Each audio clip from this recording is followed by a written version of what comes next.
The Israel Defense Forces recently released 2 daring commando raids deep behind enemy lines, sending a strong message to its enemies that it can reach everywhere in the Middle East. I'm Hanan Lishinsky, and in this All Israel News update that I'm delivering from some distance away from Israel, as you can see behind me if you know the country,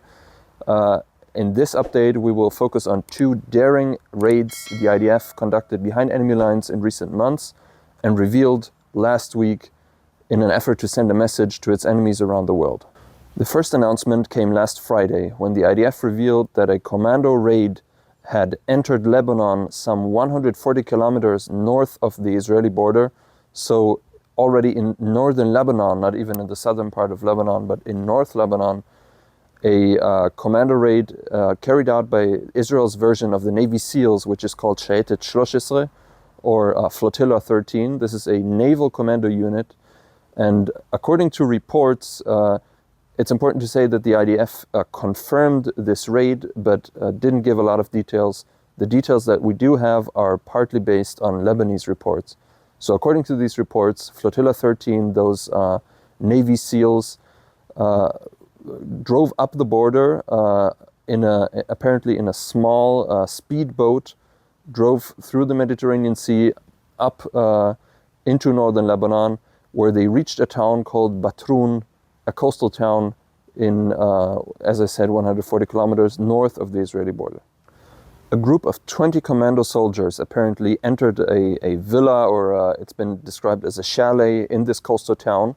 They entered speaking in Arabic and asked someone who apparently was, according to Lebanese reports, a naval captain, a civilian naval captain, to come with them. And the IDF force then continued to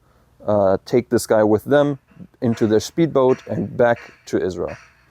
As mentioned, the Lebanese reports claim that this is a civilian captain. However, the IDF said that this guy was a high-ranking member of Hezbollah's highly secretive naval force.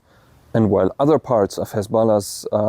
various units grab the headlines, for example, those who shoot rockets at Israel on a daily basis, actually, the secretive naval force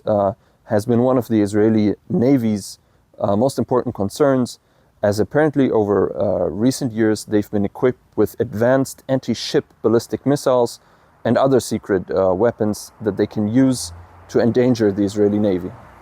In any case, this high-ranking Hezbollah operative was taken on a speedboat back to Israel, where he is now being interrogated, and IDF interrogators are trying to get as much information out of him as possible in order to learn more about the secretive Hezbollah unit. Now, it's important to mention that if you know people who serve in the IDF, in the special forces, or maybe like myself, you served in some kind of IDF intelligence unit, let's say that we are not surprised that these kind of operations are taking place, but it is highly irregular, highly unusual that the IDF actually confirms these kind of reports and talks about them. So you can imagine my surprise, and the surprise of many Israelis, when just 2 days after the IDF confirmed this kidnapping raid in Lebanon, it put out more information about a similar kidnapping raid in Syria. Last Sunday, the IDF put out a short statement and even published some footage of the raid that you can watch on All Israel News YouTube channel, saying that the Egoz unit, as well as the IDF's intelligence branches, Unit 504, a human intelligence unit, infiltrated Syrian territory as far as 40 kilometers inside of Syria, in southern Syria near the town of Dara. And there they captured a Syrian citizen who was being employed by Iranian secret intelligence in order to spy on Israel. Like the raid in Lebanon, again, the IDF special forces arrived at this house, apparently, spoke to him in Arabic, called him to exit the house, and then took him with them, brought him back to Israel, where he's now being interrogated. Now, this case is actually very interesting because it allows us an insight into how Iranian intelligence services are operating across the region, and here, in this case, in Syria. The IDF actually published parts of the interrogation of this Syrian citizen, where he explains how he was contacted by someone who claimed to be of the feared Syrian intelligence, mukhabarat in Arabic, but in fact he himself said that no, he knows that this guy is probably an Iranian representative, an Iranian spy, and he asked him, because of the location of his home, which was overlooking part of the Israeli border in the distance, he asked this Syrian citizen to actually keep an eye on the Israeli border, to report the ongoings, to report about, for example, he mentioned tank movements here and there, and in this case provide the Iranians with very close intelligence on what is going on the Israeli border. Now we can, from this we can learn that Iran is trying to keep very close tabs on what's going on Israel's border. It's not just enough for them, for example, as we reported on allisrael.com, to hire spies inside Israel, but Iran is keeping an eye on all of Israel's border, and we can, for example, imagine that similar things are going on in Jordan, which is south of Syria, of course, and has a very long border with Israel. And in fact, there were reports suggesting